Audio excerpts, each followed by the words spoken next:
सच्चिदानंद रूपाय विश्वोत्पत्त्यादिहेतवे तापत्रय विनाशाय श्री कृष्णाय वयं नमः। चैतन्यं शाश्वतं शान्तं व्योमातीतं निरञ्जनं नादबिन्दुकलातीतं तस्मै श्री गुरुवे नमः। सर्वरूपमयी देवी सर्वं देवीमयं जगत् अतोऽहं विश्वरूपाणि तां नमामि परमेश्वरी। तप के साथ हमारे पुण्यों का क्या संबंध है और पापों का क्या संबंध है? तप और जो कोई पुण्यवान व्यक्ति है उसके जीवन का उत्थान किस प्रकार होता है और उसका पतन किस प्रकार होता है और उसमें तप किस तरह सहयोगी का, ये हमारे सबके दैनिक जीवन की बात है। हम लोग उसको दैनिक जीवन प्रयोग कर सकते हैं। प्रत्येक प्राणी, एक बात समझ लीजिए कि जब पापों की प्रबलता होती है तब दुख मिलते हैं उसको, और जब पुण्यों की प्रबलता होती है तब उसको सुख। माने पापों की प्रबलता ऐसा नहीं कि परिस्थिति ही दुखमय, आपकी मन स्थिति चित्त की वृत्ति चित्त की वासना भी उसी प्रकार है जो उसका भोग करेगी। प्रत्येक प्राणी को पापों की प्रबलता में दुख और पुण्यों की प्रबलता में सुख। राग और सुख भोग के द्वारा पुण्य घटते हैं। राग और सुख भोग के द्वारा पुण्य घटते। अब सुख भोग की आदत सबको, चाहे दूसरे के भाग्य का सुख हो चाहे अपने भाग्य का सुख हो, मन हमेशा यही ललचाता है कि ऐसा हम भी हो जाए तो, ऐसा हमको हो जाए तो। कोई गणना कोई गिनती नहीं होती है ना। तो राग, किसी भी में राग हो गया और राग के साथ सुख भोग आप कर रहे हो, उसमें राग भी है। दो तरह का सुख का भोग होता है, एक तो राग सहित सुख भोग और एक राग रहित सुख भोग। राग सहित सुख भोग क्या है? आप वो चीज चाहते हो, आप उसका यत्न करते हो, वो चीज आपने प्राप्त कर ली, यह राग सहित सुख। एक आपको पता ही नहीं है, आप चाहते नहीं फिर भी आपके सामने आ गया तो भी सुख भोग हुआ। तो राग सहित सुख भोग ज्यादा बंधनकारी होता है, राग रहित सुख भोग बंधनकारी नहीं होता। राग और सुख भोग से पुण्य घटते हैं, पुण्य ही नहीं घटते पाप भी बढ़ते हैं। और त्याग और तप से पुण्य बढ़ते हैं, पाप भी घटते हैं, त्याग से और तप से। इसलिए हम लोगों के यहाँ संस्कृति में बचपन से त्याग का और तप का पाठ पढ़ाया जाता है। कहाँ से? तप की शुरुआत किस प्रकार करें? छोटा बच्चा है वो किसी चीज को बचल गया, बचाते आपके पास में धन है, आपके पास में सब है, आपने उसकी तुरंत पूर्ति कर दी, अब उसका पुण्य घट गया और उसमें कोई तप भी ना हुआ। राग हुआ उसको, राग के कारण उसकी वो चीज जागृत हुई और आपने दिया है ना, ये न करे, तुरंत उसके आपने पूर्ति कर दी, उसका पुण्य घट गया और उसका पाप बढ़ गया उस जगह का। अब बच्चा कोई जिद कर रहा है, कुछ कर रहा है, तो उसको धीरे से उसको थोड़ा सा मोड़ के उस समय आप उसकी पूर्ति न करो। 1 घंटे बाद ना वो अच्छी रुचि से उसको भोगेगा ना उसका पुण्य घटेगा तो, पर उसको उतना मजा जिसको कहते बहुत मजा आया वो नहीं आएगा, तो उसका पुण्य नहीं घटेगा। और ऊपर से उसको भी अचेतन मन में त्याग की सीख मिलेगी कि जब जो चीज मन में उत्पन्न हो वो नहीं करनी चाहिए। उतने देर 1 घंटा आधा घंटा उस बच्चे को उसके स्तर से विचार करने का मौका मिल गया, सोचेगा उसका मन। यहीं से त्याग और तप की शुरुआत होती है। जो समझदार, या तो बच्चों को बहुत पिटाई कर देते हैं, या वो 1 महीने का 2 महीने का बच्चा है उसको बिल्कुल अपने ढंग से ट्रीट करते हैं, अजीब अजीब सी बातें हैं। जो उसके शरीर में जरूरत नहीं है वो भी चीजें आप डाल देते हो शरीर में। दूसरे के बल पर आप बच्चे को पुण्य घटा रहे हैं। बच्चों को जितनी आवश्यकता है उतना ही चाहिए, ज्यादा का क्या करना है। और हर बच्चे का तो इतना भाग्य भोग होता ही है। तो त्याग और तप से पुण्य बढ़ते हैं, पाप घटते हैं। बात याद रखिए, त्याग और तप। त्याग और तप कैसे होता है कि जब जो वासना उठे उसकी तुरंत पूर्ति न की जाए तो त्याग तप बढ़ेगा। जब मनुष्य के समस्त पाप क्षीण हो जाते हैं, भगवान ने गीता में भी लिखा, तब वो मानव रूप में पवित्र देवता हो जाता है। जब जिसमें कलुषता नहीं बचती, पाप नहीं बचता, वही मनुष्य रूप में देव है। जिसके पुण्य क्षीण हो जाते हैं वो मानव रूप में उस पशु प्रकृति धारण करता है। वो बिल्कुल पशु है, खाने में, पीने में, बोलने। उसके पुण्य सारे क्षीण हो गए, उसका जीवन एकदम पशुवत होगा। जैसे बहुत सारे देखा होगा बुढ़े लोगों को सोते ही रहते हैं। अभी पशु प्रकृति है, दिन में सोवे, रात में सोवे, और खाते खूब ज्यादा और सोते ही रहते। ये मतलब उनके पुण्य नहीं है, ये उनकी पशु प्रकृति सबल हो। पशु प्रकृति सबल, बहुत सारे कुछ काम नहीं है, सोते ही है। ऐसे है ना, यहाँ भी देखिए सब सुख है, सुविधा, आराम है, सोना है। तो जिनके पुण्य क्षीण हो जाते हैं वो निरी पशु प्रकृति उनमें जागृत रहती है। पशु अपने अनुरूप से बांधा जाता है। अब ऐसे व्यक्ति को आप शासन करके ही उससे आप काम ले सकते हैं। लालच दे के काम, मतलब उसको किसी वासना की डोर में बांध दो और वो काम आपका करेगा। यही तो है। और मनुष्य है, उसके ऊपर उचित शासन, नियंत्रण रखा जाता है। और जो देव है वो स्वतंत्र है। जो देव प्रकृति का व्यक्ति है वो स्वतंत्र है। वो जब चाहे, जो चाहे, जहाँ करेगा, और उसका वो निरंतर उसका विवेक जागृत रहता है। उसके ऊपर कोई शासन नहीं ऐसा। लेकिन पूर्ण मुक्ति तो, पूर्ण रूप से मुक्त तो वही पुण्यवान हो पाता है जो जिसको ज्ञान, यथार्थ का ज्ञान होता है और यथार्थ में उसके प्रेम जागृत हो जाता है। ज्ञान के अनुसार पूर्ण मुक्त स्वरूप का अनुभव उसी को होता है जो ज्ञान में जागृत है, ज्ञानी है और फिर पूर्ण प्रेमी होता है, जो यथार्थ ज्ञान एवं सत्य प्रेम से रहित होता है। वो पुण्यवान होकर पुनः पुण्यों का भोग करने के लिए संसार का रागी। सामान्य प्राणी किसी को नहीं प्यारा। जीवन में बहुत परिश्रम किया, परिश्रम करके जो प्राप्त हुआ उसका भोग किया, और भोग करने के बाद सब पूंजी चली गई, पुनः उसी कंडीशन, पुनः मुझको भाव, फिर वहीं से शुरू करते हैं। सामान्य व्यक्ति इसी कैटेगरी का, जो कि ये कैटेगरी नहीं होनी चाहिए। मनुष्य है तो नहीं होनी चाहिए। जो यथार्थ ज्ञान एवं सत्य प्रेम से रहित हैं, वो पुण्यवान होकर भी पुण्यों का भोग करने के लिए संसार का रागी बनता है। उदाहरण देख लीजिए, जितने भी 2-2, 10-10 इंच दाढ़ी है ना, क्या कर रहे हैं, क्या कर रहे हैं, मंच पर क्या बोल रहे हैं, इतनी जनता को गुमराह कर रहे हैं, इतना पाप इनसे हो रहा है। अब क्यों? थोड़े से पुण्य है और पुनः वो संसार, अपनी कल्पना के संसार के रागी बन गए और उसकी प्राप्त के लिए वो पाप पूर्ण अधिकार समाज में प्राप्त हो। पाप है तो कौन सा पुण्य? एक कल्पना तुमने कर दी कि भगवान का नाम लेते हैं तो पुण्य है। भगवान नाम तो वाणी से चिल्ला रहे हो, मन से कहाँ चिल्ला रहे?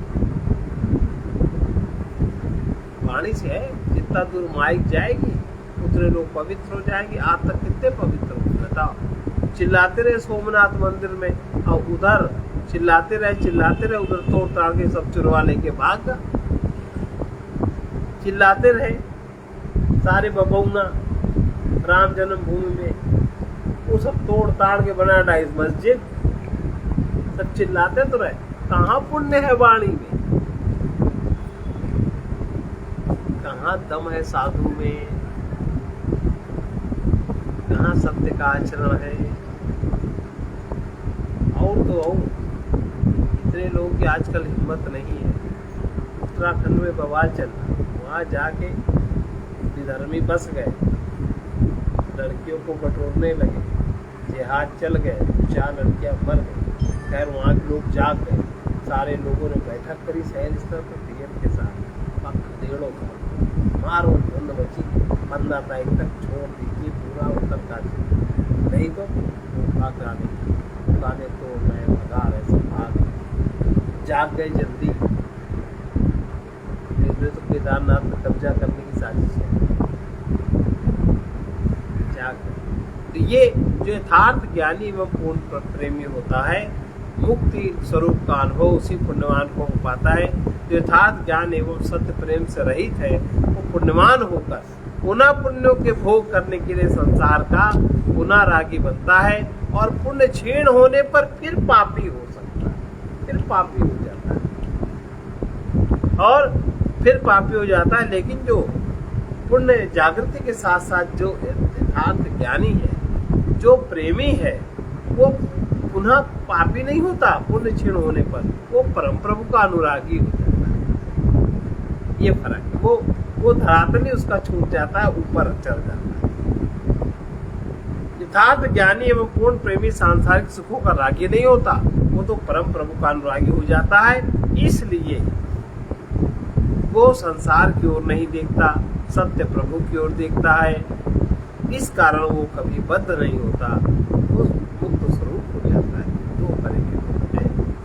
अब पुण्य को प्राप्त करने के लिए, लक्ष्य को तय करने के लिए लोग तप करते हैं। तप किसे कहते हैं और उसका फल क्या होता है, किस प्रकार होता है।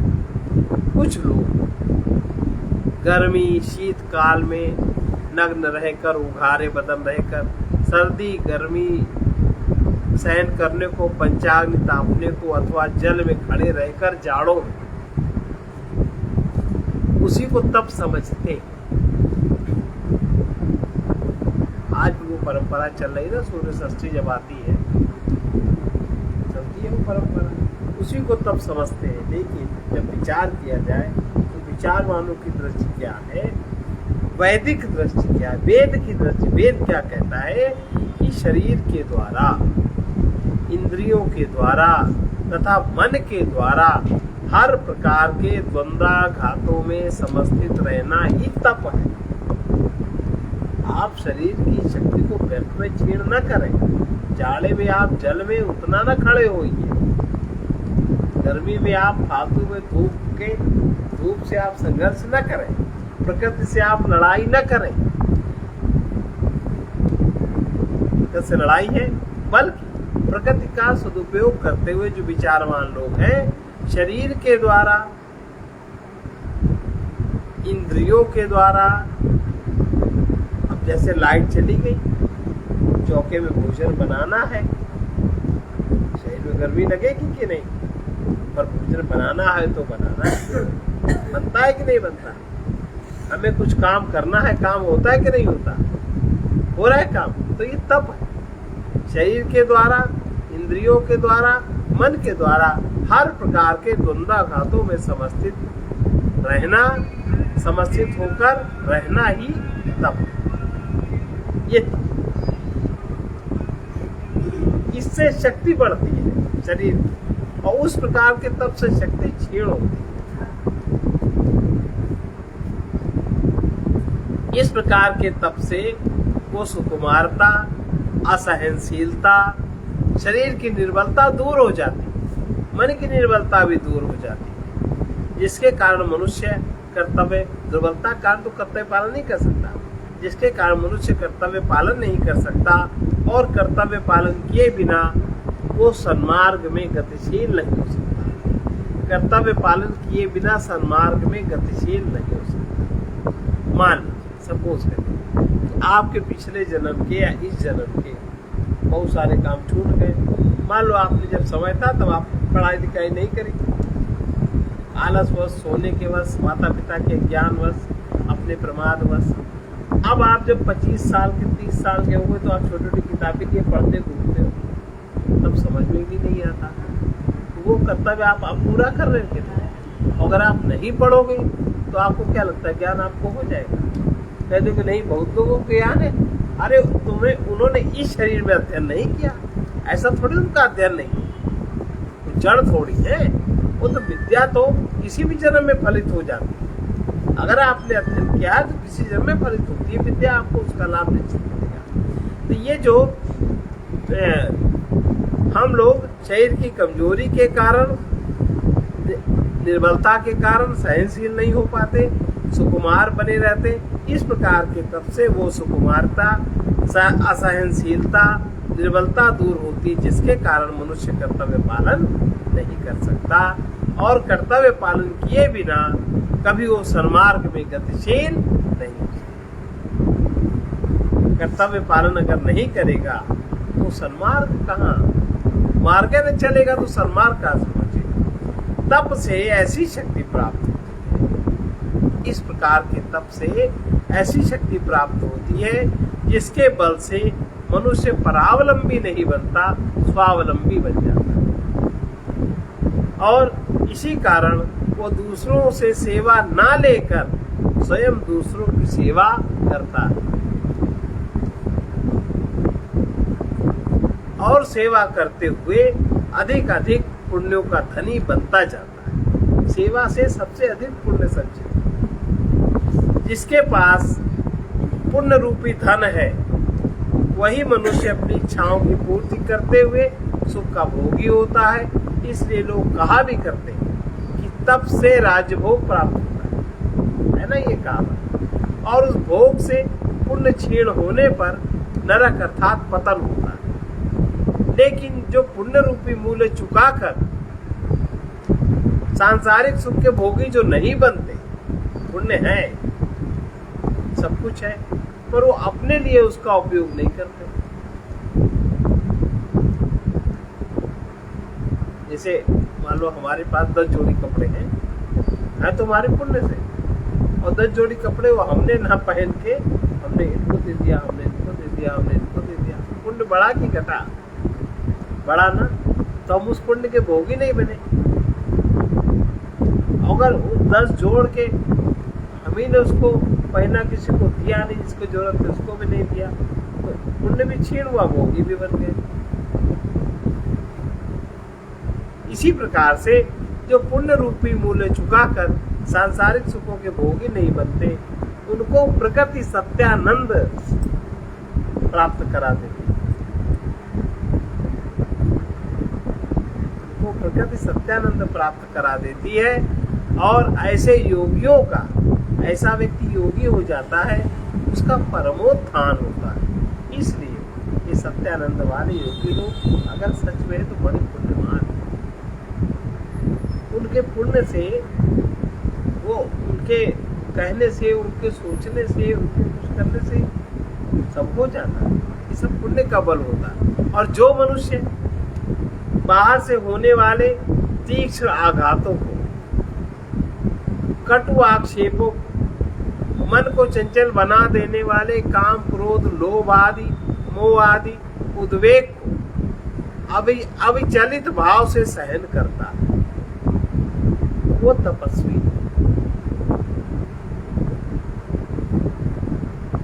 तपस्वी किसको कहते हैं? और तप से पुण्य बढ़ते हैं। जो मनुष्य बाहर से होने वाले तीक्ष्ण आघातों, कटु आक्षेपों,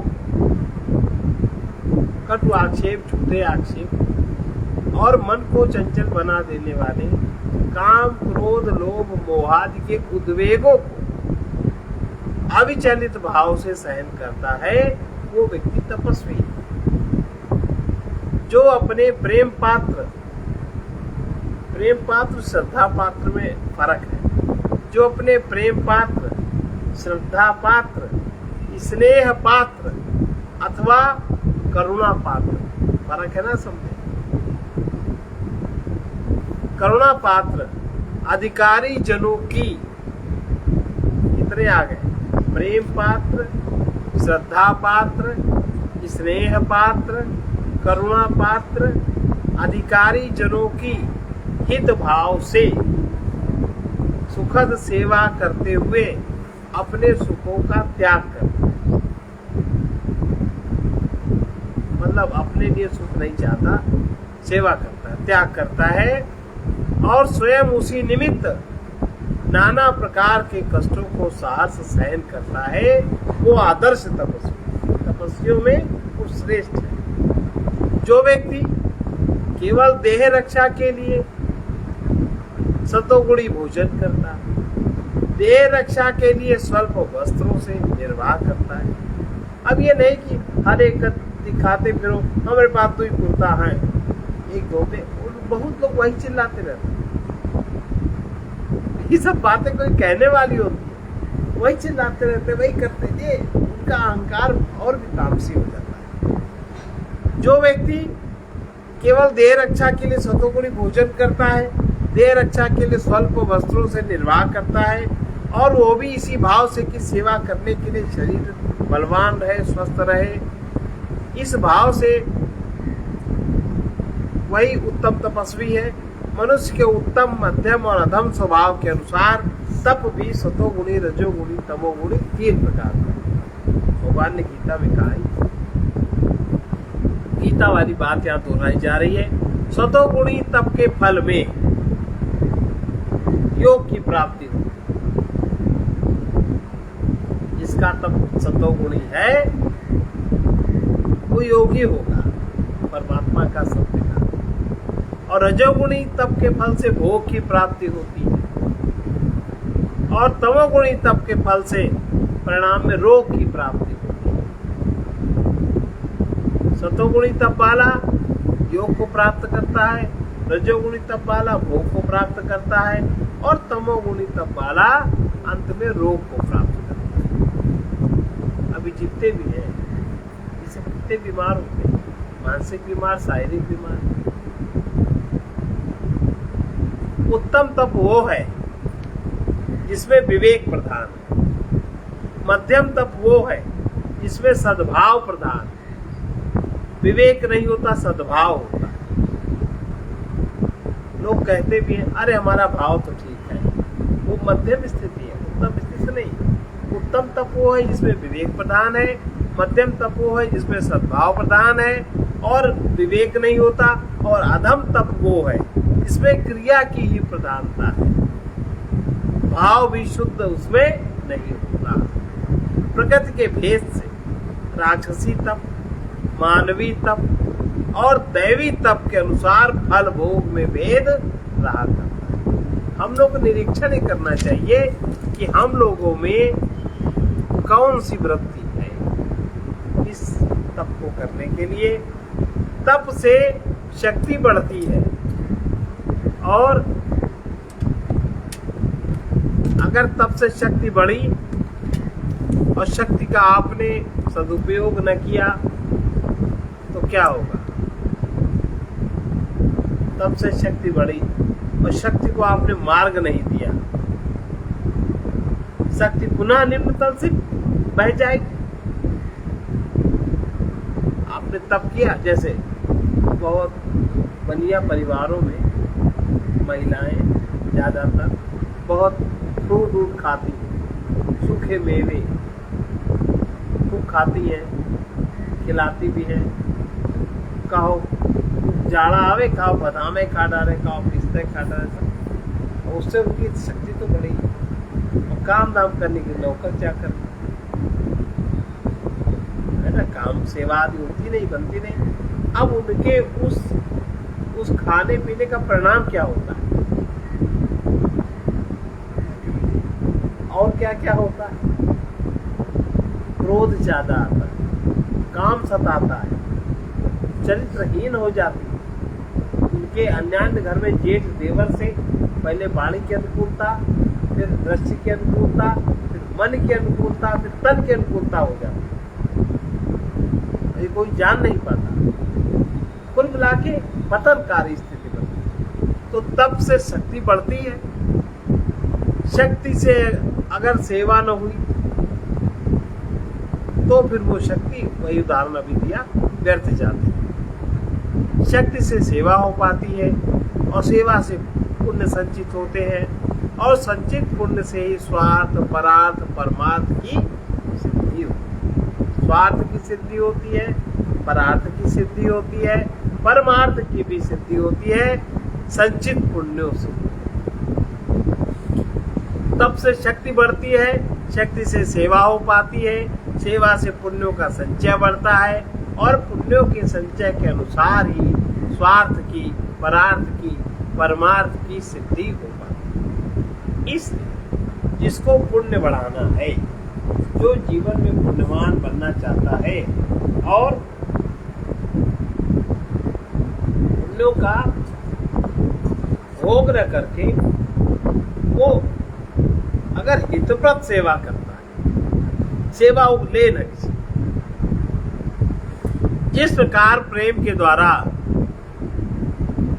अनायास ही शांति प्रत्याग सुलभ होता है। पदार्थ में भी अगर आप कहीं भी प्रेम करते हो, किसी के भी अगर प्रेम है, तो आप शांत होकर के उसके प्रति आप कुछ भी त्याग कर सकते हो, कर देते लोग ना। जिस प्रकार प्रेम के द्वारा अनायासी शांति प्रत्याग सिद्ध हो जाता है, उसी प्रकार सेवा के द्वारा अनायासी पुण्यवर्धक तप की वृद्धि हो जाती है और ये प्राणी जान नहीं पाता। इसलिए पहले के समय में ब्राह्मण परिवारों में नौकर चाकर का रिवाज, किसी भी परिवार में घर के अंदर नौकर चाकर, जब तक आप कोई बहुत अधिक व्यस्त नहीं है, सामान्य जो माताएं होती, आज भी वही है, अगर घर में है कोई तो सारा काम अपने आप से करते हैं। तब से पुण्य बढ़ते हैं और पुण्य से तप की सिद्धि होती है। इसलिए जिस प्रकार प्रेम के द्वारा अनायासी शांति प्रत्याग सिद्ध होता है, उसी प्रकार सेवा के द्वारा अनायासी पुण्यवर्धक तप की वृद्धि सिद्धि होती है। पुण्यवर्धक तप मतलब ऐसे तप की सिद्धि होती जिससे पुण्य बढ़ेगा, ऐसे तप की सिद्धि नहीं होती जिससे पुण्य नहीं बढ़ेगा। जब अब देखिए किस प्रकार से सेवा कैसे करनी चाहिए। जब कभी आपको अपने से श्रेष्ठ जनों की अथवा श्रद्धास्पद गुरुजनों की सेवा का अवसर प्राप्त हो, तब क्या धारणा शक्ति बनाएंगे? तब सहनशीलता को धारण करके सेवा कीजिए। और लेकिन जब अपने समकक्ष लोगों को सेवा का अवसर प्राप्त हो, समकक्ष लोगों की सेवा करनी है, तब स्नेह भाव की प्रधानता नहीं होनी चाहिए, स्नेह पूर्वक सेवा करनी चाहिए। और जब कभी अपने से छोटों की तथा असहाय दीन दुखियों की सेवा का अवसर सुलभ हो, तब क्षमा भाव का ही निरंतर आश्रय लिए। अब इसमें जैसे छोटा बच्चा है, 5 साल 6 साल का, 4 साल 3 साल का, अब आप उनका आप कुछ भी कर रहे हो तो बच्चा कोई भी हरकत करेगा, आप पलट के उससे दुगनी हरकत उसको करो, नहीं आप उसको आंखें दिखा देंगे तो डर जाएगा। ये क्या है? ये अपराध है। जब अपने से छोटों की सेवा का अवसर प्राप्त हो, सुलभ हो, तो क्षमा भाव का ही निरंतर आश्रय लेके आप छोटों की सेवा कर सकते हैं। उसने आपको ताव में, आपने उसके खिलौना को इधर डाल दिया, ताव उसने आपके 2 जड़ दिए, तो क्या तुम भी जड़ दे? लोग पलट के मार देते हैं बच्चों। ये कहाँ सेवा हो? बहुत सी माताएं बच्चों की तब पीट देती, बहुत तब पीट देते, कुछ न बना काने नोच ले, बच्चे को कितनी पीड़ा होती है। तुरंत उनसे वो अपने स्तर का व्यवहार, 5 साल के 4 साल के बच्चे से अपने स्तर का व्यवहार अपेक्षित, ये उनकी सेवा न बनी। तो उनके साथ में क्षमा भाव का ही निरंतर आश्रय दिए रहना चाहिए। ऐसा करने से कदाचित प्रसंगवश सामने आ जाने वाले श्रेष्ठ जनों के रोष या शासन से तथा समकक्ष लोगों की ओर से होने वाली उदासीनता अथवा अवहेलना से और छोटे व्यक्तियों की अज्ञानवश होने वाली भूलों से आप अपने सेवा धर्म से विचलित नहीं। ऐसा सेवा करते हुए कहीं अभिमान नहीं आने देना चाहिए और न सेवा के बदले में अपनी ख्याति अपनी प्रशंसा की इच्छा रखनी चाहिए। जिसकी सेवा का अवसर प्राप्त हो जाए उसकी भूलों को देखकर कभी रुष्ट नहीं होना चाहिए और उसके किसी प्रकार के दोषों के कारण उससे घृणा भी न बढ़े, क्योंकि किसी की सेवा तो गुण ग्रहण करने के लिए की जाती है और किसी की सेवा दोष हरण करने के लिए की जाती है। दूसरे में बहुत दोष है, उसका दोष छुड़ाना है, सेवा करनी पड़ेगी ना। किसी की सेवा से गुण ग्रहण कर रहे हैं और किसी की सेवा इसलिए कर रहे हैं उसका दोष हरण हो तब कर रहे हैं। जैसे घर में लड़के बिगड़ गया है देखो दादू का, अब उसकी सेवा तो करनी पड़ेगी और उसमें तुम्हें गुण तो मिलेगा नहीं। उसका दोष हरण करने के लिए सेवा किस प्रकार से करनी है उसका विवेक होना चाहिए। शिकायतें करने से काम नहीं बनता। दोष किसी की सेवा गुण ग्रहण करने के लिए की जाती है, किसी की सेवा दोष हरण करने के लिए की जाती है।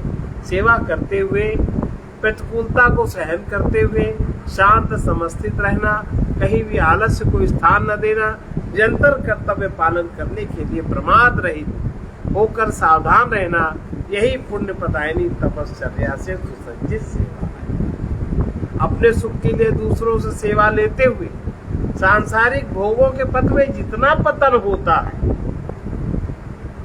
उतना ही दूसरों को हितप्रद सुख देते हुए सेवा करने से शीघ्रतया उत्थान और पुण्यों की वृद्धि भी इस प्रकार। कहाँ रागी बने, कहाँ त्यागी बने, कहाँ राग करना है, कहाँ त्याग करना है। आदतन न राग करे न त्याग करे, न इश्क करे, आदतन विचार करे, सोचे इस बात। अब जैसे एक श्लोक है, नास्ति विद्या समम चक्षुः, नास्ति सत्य समम तपः, नास्ति राग समम दुःख,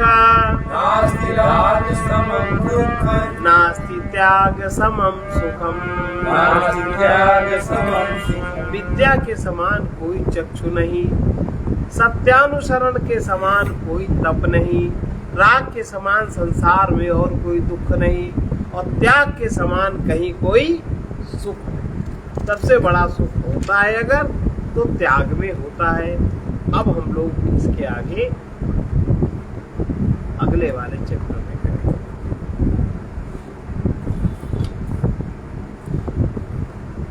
इसलिए सबसे सेवक धर्म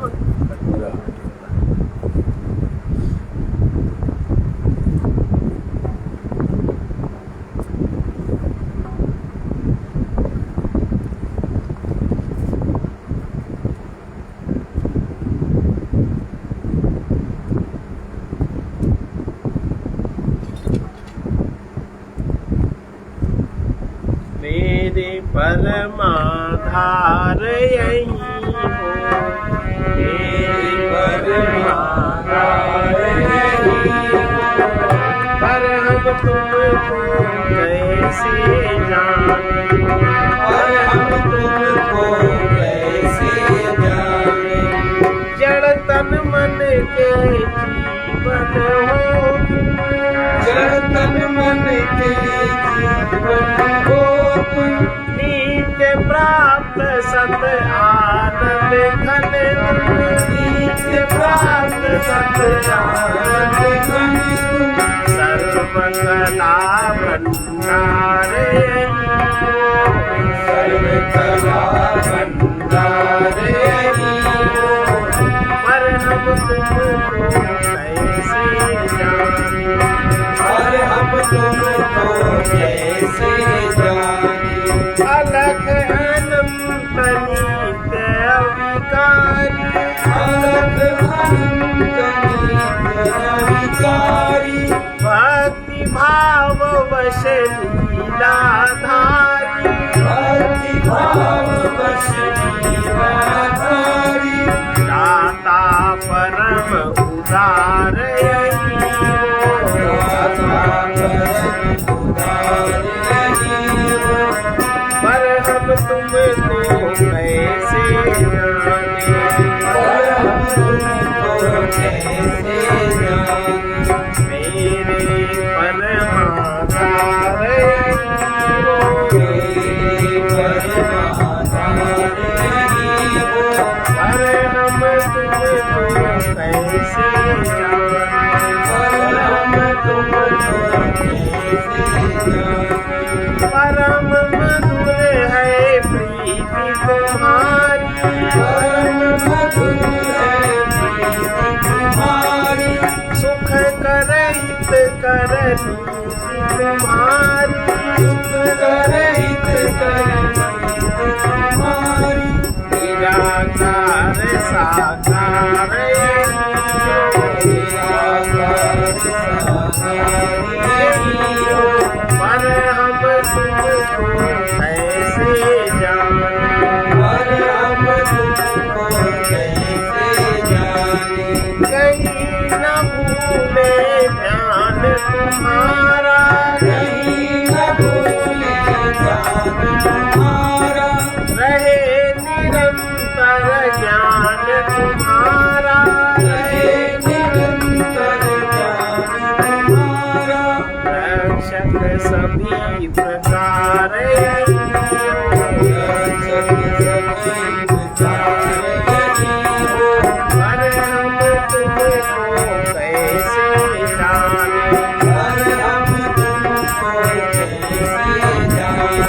कभी पथिक से दूर नहीं तुम, कभी पथिक से दूर नहीं तुम, जहाँ रहे हम नित्य वही तुम, जहाँ रहे हम नित्य वही तुम।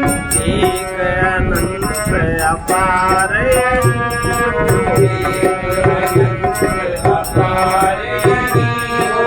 पर हम तुमको कैसे जाने, पर हम तुमको कैसे जाने।